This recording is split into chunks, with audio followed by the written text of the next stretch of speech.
लंका में सब हार गए तो अंगद का पैर टस से मस नहीं हुआ, तो फिर आगे क्या हुआ? देखिए, कपि बल देख सकल ही हारे, औधा आप कपि के परचारे। जी। जब रावण देखा किसी से उठ ही नहीं रहा, सब मिल के नहीं उठा पा रहे, अच्छा।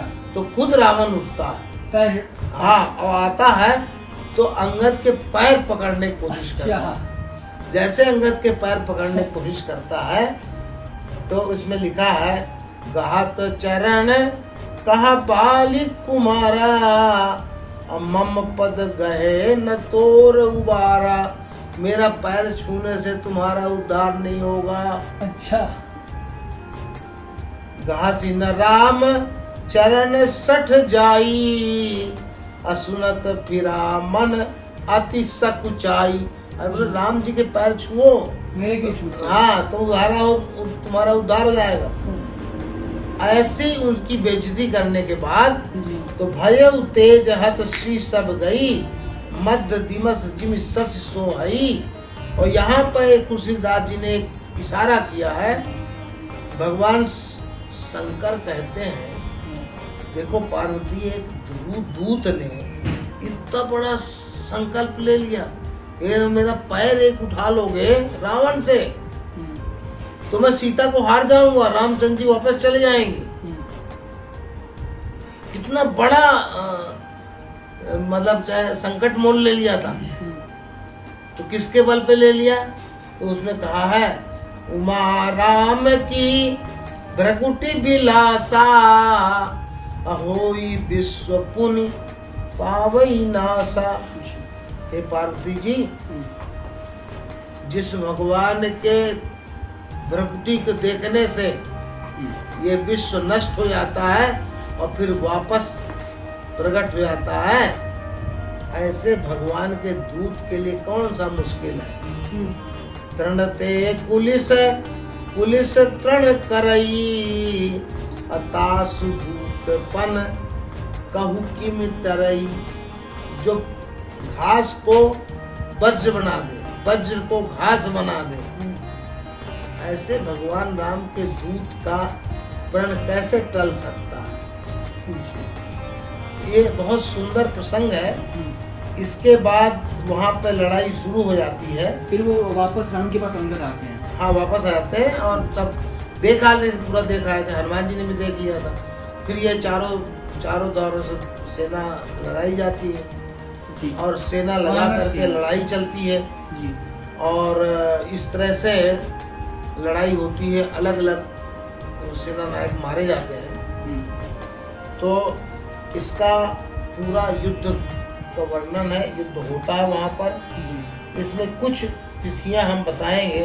वो युद्ध के दौरान की तिथियां। हाँ, माघ कृष्ण तृतीया से माघ कृष्ण दशमी तक कुल 8 दिनों तक श्री राम की वानर सेना घेरा डाले रही। माघ कृष्ण एकादशी के दिन सुख और सारण, जो रावण के गुप्तचर थे, वो आके सेना को घुसाए और पकड़े गए। अब बाद में दूसरे वो लोग थे, गुप्तचर ने बताया कि आखिर कितनी बड़ी सेना है, कौन कौन इसमें बंदर आए हैं जी। माघ शुक्ल सप्तमी को इंद्रजीत ने राम और लक्ष्मण को नाग पास में बांध दिया। अच्छा, ये उस दिन ही घटना है। हाँ, तब नारद ऋषि गरुड़ पठायो। नारद जी ने गरुड़ को पठाया तो गरुड़ ने सांपों को खा लिया। जब सांपों को खा लिया तो भगवान फ्री हो गए। अब गरुड़ को घमंड हो गया, कह रहे मैंने सुना था कि प्रभु अवतार सुनो जग माही, देखो कुछ प्रताप कछु नाही। इनको खर्व निशाचर तुच्छ राक्षस ने बांध दिया, उसको मोह हो जाता है। जिसके लिए फिर काकभूषण जी के पास जाता है। काकभूषण पूरी कथा सुनाते हैं रामचरितमानस की, कैसे कैसे हुआ। अब देखिए आगे, माघ शुक्ल त्रयोदशी को अकंपन का वध किया, बहुत बड़ा राक्षस था जी। फाल्गुन कृष्ण द्वितीया से चतुर्थी तक खुद रावण आ गया। राम ने युद्ध में रावण को हराकर और निरस्त करके बोले जाओ भाग जाओ, छोड़ देता हूँ। राम ने क्षमा किया, रावण को भगा दिया कि जाओ। अच्छा। रावण को बहुत शर्मिंदा होना पड़ा यार ये मुझे तो मारा नहीं, छोड़ दिया। पहली बार छोड़ दिया। रावण पहले ही आ गया था। अच्छा। कि मैं देखूं क्या है, फिर कहा ज्यादा झगड़ा बढ़ाना है। तो इसका उसको समझ में आ गया कि ये असाधारण मानव नहीं है। इसके बाद उसने कुंभकर्ण को बुलाया। फागुन कृष्ण पंचमी से अष्टमी तक 4 दिनों तक रावण ने कुंभकर्ण को जगाया। अगले ही दिन उसने मदिरा और मांस का भक्षण किया। फागुन कृष्ण नवमी से फाल्गुन कृष्ण चतुर्दशी तक कुंभकर्ण ने राम से युद्ध किया और राम ने फागुन कृष्ण चतुर्दशी को कुंभकर्ण का वध किया। अच्छा। फाल्गुन कृष्ण अमावस्या को रावण ने कुंभकर्ण की मृत्यु के शोक में युद्ध बंद रखा। फाल्गुन प्रतिपदा से 4 दिनों के अंदर और 5 बड़े राक्षस सेनापति मारे गए। अब मैं आपको मेघनाथ का बताता हूँ। फाल्गुन कृष्ण अष्टमी से द्वादशी तक 5 दिनों में निकुंभ और कुंभ का वध किया और उसके 3 दिनों में मखराज का वध हुआ। चैत्र कृष्ण द्वितीया के दिन मेघनाथ ने लक्ष्मण को शक्ति बाण मारकर घायल कर दिया और मेघनाथ उसको उठाना चाहा तो उठा नहीं पाया लक्ष्मण जी को। फिर हनुमान जी अकेले उठा के ले गए लक्ष्मण जी को। हाँ, फिर इसके बाद चैत्र कृष्ण तृतीया से सप्तमी तक 5 दिन तक युद्ध बंद रहा। इधर हनुमान जी जाते हैं और उसको सुषेण वैद्य के कहने से द्रोणगिरि पर्वत से संजीवनी पूरा पहाड़ी उठा लाते हैं। अच्छा। और फिर सुबह सुबह आके रातों रात उठा लाए और इसके बाद इन्होंने संजीवनी से दिया तो लक्ष्मण जी हो गए, स्वस्थ हो गए। अब फिर लक्ष्मण जी ने 5 दिनों तक मेघनाथ से युद्ध किया। चैत्र कृष्ण अष्टमी से चैत्र कृष्ण त्रयोदशी तक स्वयं ही युद्ध किया। हाँ, युद्ध किया और मेघनाथ को मार गिराया। चैत्र कृष्ण चतुर्दशी को रावण ने यज्ञ की दीक्षा ली और युद्ध स्थगित रखा। अमावस्या के दिन युद्ध करने आया। चैत्र शुक्ल प्रतिपदा लेकर पंचमी तक रावण युद्ध करता रहा। 5 दिन बहुत से राक्षस मारे गए। चैत्र शुक्ल दशमी के दिन राम ने भयंकर युद्ध किया जिससे अनेकों राक्षस मारे गए। अभी तक भगवान राम पैदल लड़ रहे थे, लक्ष्मण जी। अब जब सारे राक्षस मारे गए, केवल रावण बचा, तब स्वार्थी देवताओं ने इंद्र के माध्यम से इंद्र ने अपना रथ भेजा रामचंद्र जी को। अच्छा। ये रथ से युद्ध करिए। तो फिर रथ से युद्ध करते हैं। चैत्र शुक्ल द्वादशी से वैशाख पक्ष की चतुर्दशी तक रावण ने 18 दिन तक घनघोर युद्ध किया। 18 दिन। और वैशाख कृष्ण चतुर्दशी को रावण मारा गया। पहले रावण मारा नहीं जा रहा था। जितने सिर काटते थे सिर फिर से लग जाते थे। अच्छा। हाथ काटते थे हाथ आ जाते थे। रावण मर ही नहीं रहा था। जितने रावण मारे उतने फिर से पैदा हो जाए उसी से। तो भगवान परेशान हो गए। तो परेशान हो गए तब राम विभीषण तन तब देखा। राम ने विभीषण की ओर देखा। अच्छा। कि देखें ये बताता है कि नहीं बताता है। तो विभीषण ऊपर उड़ करके उनके उसमें आ जाता है क्योंकि उनका रथ ऊपर हवा में चल रहा था। अच्छा। विभीषण आता है। विभीषण बताता है तो घर का भेदी लंका ढावे। विभीषण बोलता है नाभिकुंड पीयूष बस या के अनाथ जियत रावण बल ताके। इसके नाभि में अमृत है। जब तक अमृत नहीं सूखेगा तो ये नहीं मरेगा। विभीषण ने बता दिया। लेकिन भगवान शंकर क्या कहते हैं? भगवान शंकर पार्वती को बोलते हैं उमा काल मर जाकी इच्छा सो प्रभु जन की लेत परीक्षा। हे पार्वती जी, जिसकी इच्छा से काल ही मर जाए ऐसे भगवान अपने जन की परीक्षा ले रहे थे कि देखे बताता है कि नहीं बताता। भगवान परम शक्तिशाली है, सब जानते हैं, लेकिन भक्त की इच्छा पहचानते कि ये बताता है कि नहीं बताता। तो इस तरह से रावण का वध वास्तव में वैशाख कृष्ण चतुर्दशी को हुआ था, वो न कि विजयदशमी को। ये गलत धारणा है। सर तो अब इतनी तिथियों पे इतना बल क्यों रहा है? क्या इसके पीछे भी कोई रहस्य है? क्योंकि हमें इससे गणना करनी पड़ेगी कि 2 वर्ष में भगवान राम ने क्या किया। अच्छा, 12 वर्ष हो गए थे, 2 वर्ष में क्या किया, किधर से गए, किससे मिले, कितने दिन क्या लगा, और रावण का वध कब हुआ, और क्यों लोग विजयदशमी को मानते हैं, जबकि विजयदशमी के दिन दुर्गा जी ने महिषासुर का वध किया था। अच्छा, 10 दिन में। अच्छा, 9 दिन दुर्गा की पूजा होती है, 10वें दिन समापन होता है जी। तो महिषासुर भी राक्षस था, तो कालांतर में वो रावण का वध करने लगे लोग, जबकि रावण का वध उस दिन हुआ ही नहीं था। विजयदशमी को रावण का अंत नहीं हुआ ना, रावण का अंत हुआ था वैशाख चतुर्दशी को। अच्छा, माघ शुक्ल द्वितीया से वैशाख कृष्ण चतुर्दशी तक 87 दिन युद्ध हुआ। लोमस ऋषि ने आरण्यक ऋषि को बताया था पद्म पुराण में लिखा है, जिसमें कुल 15 दिन युद्ध बंद रहा, शेष 72 दिन युद्ध चला।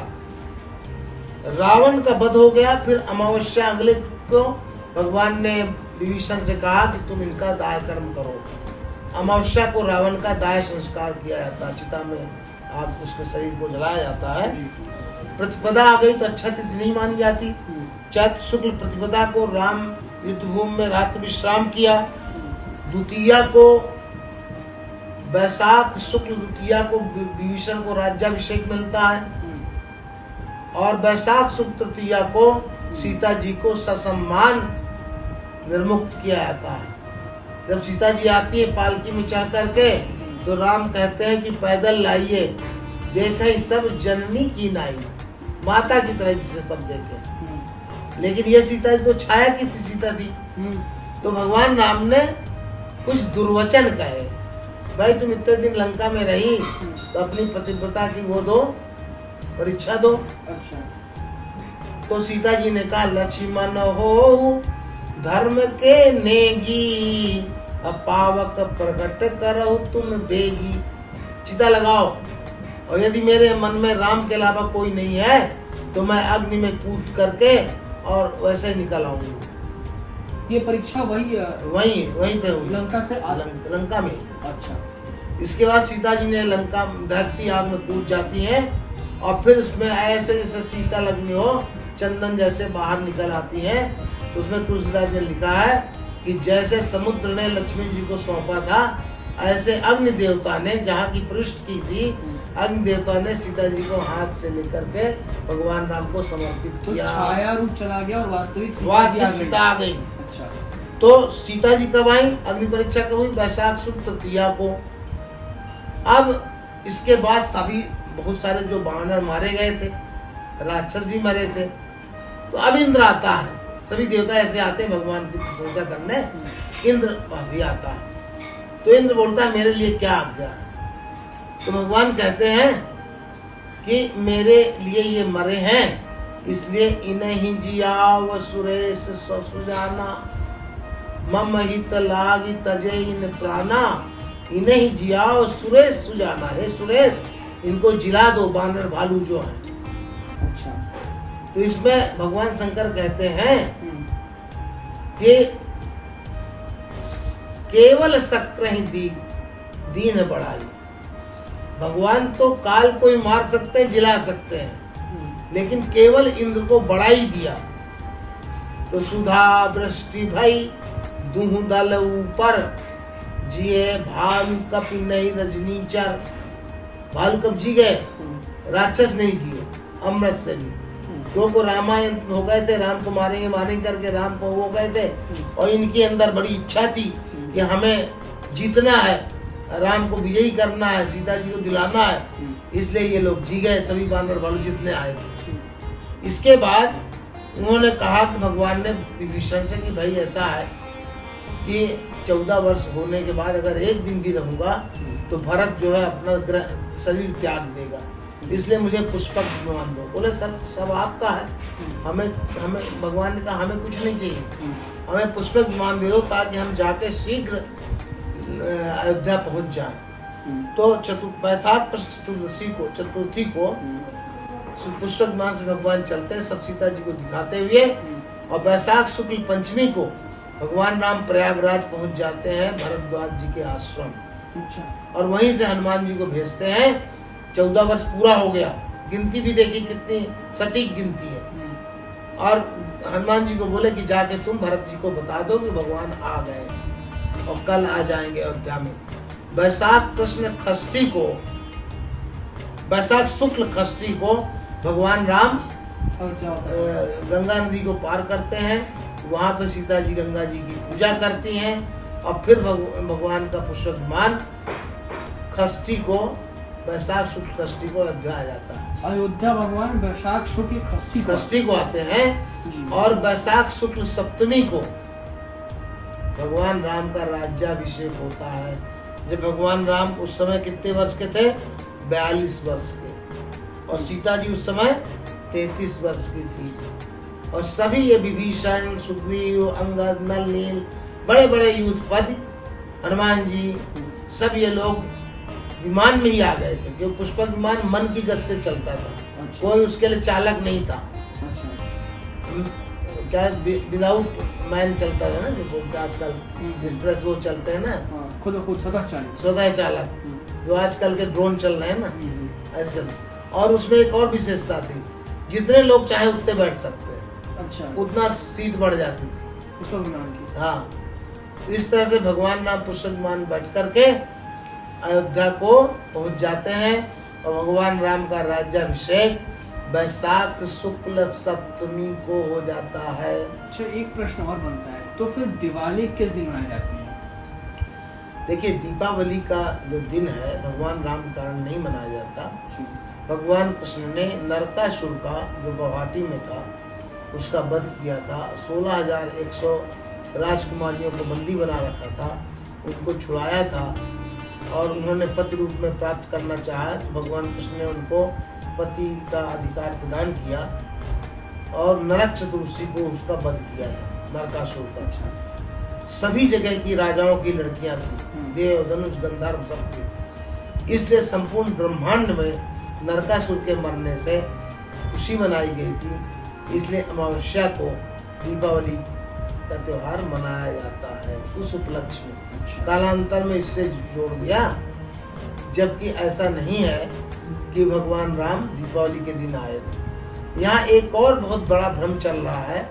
लोग कथानक में कहते हैं कि जब भगवान राम ने रामेश्वरम में शिव जी की स्थापना की थी, तो उसमें जामवंत गए थे, रावण को बुला लाए। रावण सीता जी को भी ले आया कि सीता जी भी बाएं हाथ में बैठ के पूजा की, फिर उन्होंने पूजा के बाद ले गए, जबकि पूर्णता गलत है।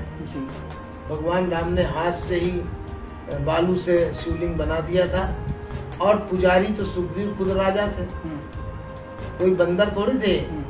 इनका राजधानी थी किष्किंधा, वहां से भाग करके पुरोहित ले आए थे। बहुत सारे कुमार विश्वास कथा चल रही, उसमें ये बताते हैं, कई लोग बताते हैं, जबकि पूर्णता सत्य है। तो इस तरह से पुष्पक विमान में जितने लोग चाहे बैठ सकते थे, भगवान राम पुष्पक विमान से आ गए। इस तरह राम वनगमन पथ का पुनरावलोकन हम लोगों ने कर दिया। श्रोताओं को हमने राम का पूरा मार्ग दिखा दिया, और राम मार्ग के आ गए रावण को, और संपूर्ण संसार राम राज स्थापित हो गया। राम राज बैठे त्रैलोका, हर्षित भय गए सब शोका। राम राज हो गया। तो ये थे डॉक्टर राम गोपाल सोनी, राम वनगमन पथ के लेखक।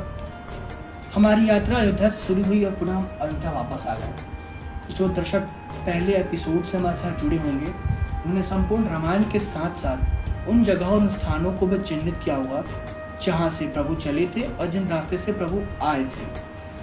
डॉक्टर सोनी, आपका बहुत बहुत धन्यवाद जो आप हमसे जुड़े और दर्शकों को आपने रामायण को इतने आसान शब्दों में समझाया। न सिर्फ समझाया, बल्कि वैज्ञानिक दृष्टिकोण से यह प्रूफ किया कि वास्तविकता में वो कौन से स्थान थे, वो कौन से मार्ग थे जिनसे प्रभु लंका तक गए थे। साथ ही आपने कई सारे विवादों को भी खत्म किया। ये बताया कि पंचवटी वास्तव में कहाँ थी, किष्किंधा कहाँ थी। इसके साथ ही आपने ये भी बताया कि राम सेतु वास्तविकता में एडम्स ब्रिज नहीं, ये मालदीव के रास्ते में थी। एक बहुत ही महत्वपूर्ण बात सर ने ये भी बताई कि श्रीलंका को जिसे हम लंका समझते हैं वो वास्तव में झूठ है, वास्तविक लंका तो मालदीव है। डॉक्टर सोनी, इस श्रृंखला को संपूर्ण करने के लिए बहुत बहुत धन्यवाद। उम्मीद है हम संवाद की श्रृंखला को आगे भी जारी रखेंगे। दर्शकों, आप हमसे बने रहिए, हम ऐसे ही नए नए रोचक वीडियोस धर्म, आयुर्वेद, वाइल्ड लाइफ पर लाते रहेंगे। तो राम गोपाल सोनी जो कि खुद वाइल्ड लाइफ एक्सपर्ट हैं, सर इंडियन फॉरेस्ट सर्विस के सीनियर अधिकारी हैं, सर आप 1982 बैच के टॉपर रहे हैं और मध्य प्रदेश कैडर के सीनियर अधिकारी रहे हैं। इसके साथ ही सर आयुर्वेद के ज्ञाता भी हैं। सर इतिहासकार, लेखक, साहित्य के भी बड़े प्रशंसक माने जाते हैं। सर आपने कितनी किताबें लिखी होंगी? हमने करीब 9 किताबें लिखी। सर ने 9 किताबें लिखी और विभिन्न विषयों पर लिखी हैं। विभिन्न विषयों में अध्यात्म के लिए ये 2 किताबें हुई हैं, राम वनगमन पथ और अयोध्या जी। और अभी श्री कृष्ण पथ पर किताब छपने गई है। तो आपने बहुत अच्छे प्रश्न किए और श्रोताओं को जिससे समझने में मदद मिलेगी जी। कि भगवान राम के वास्तविक रास्ता कौन सा जिससे गए, क्योंकि जिस रास्ते से गए वो तीर्थ ही है। धन्य भूमि वन पंथ पहारा, जहाँ जहाँ नाथ पाँव तुम्हारा। क्योंकि भगवान राम परम ब्रह्म थे जी। सारे देवता हाथ जोड़े खड़े थे उनके सामने। उनकी कुटिया बनाने के लिए कोल किरात के वेश में आ जाते थे। अच्छा। इस तरह से प्रभु राम की कृपा से और आप लोगों के अत्यंत मेहनत से और जो आपने बड़ी रुचि के आधार पर पूछा, तो मैंने अपने मत के अनुसार भगवान की कृपा से, गुरुदेव की कृपा से, भगवान शिव की कृपा से मैंने कोशिश किया कि मैं उस बात को समझा सकूं। सर ये पुस्तक कहाँ मिलेगी? ये पुस्तक जो राम वनगमन पथ है जी, ये अमेजन में उपलब्ध है। जी। 450 रुपया, 500 रुपये के अंदर किताब है। इसी तरह से ये दूसरी पुस्तक अयोध्या दर्शकों को पढ़ना चाहिए, जो कि ये पुस्तक सप्तऋषियों के कुलों का वर्णन, सनातन धर्म के बारे में बहुत ही संक्षेप में लेकिन अच्छी जानकारी देती है। सूर्यवंश, यदुवंश, चंद्रवंश और कई अच्छे जगहों के, जैसे अयोध्या है, काशी है, अमरकंटक है, प्रयागराज है, ऐसे तीर्थों की भी जानकारी इसमें प्रामाणिक रूप से संकलित है। धन्यवाद। जय हिंद।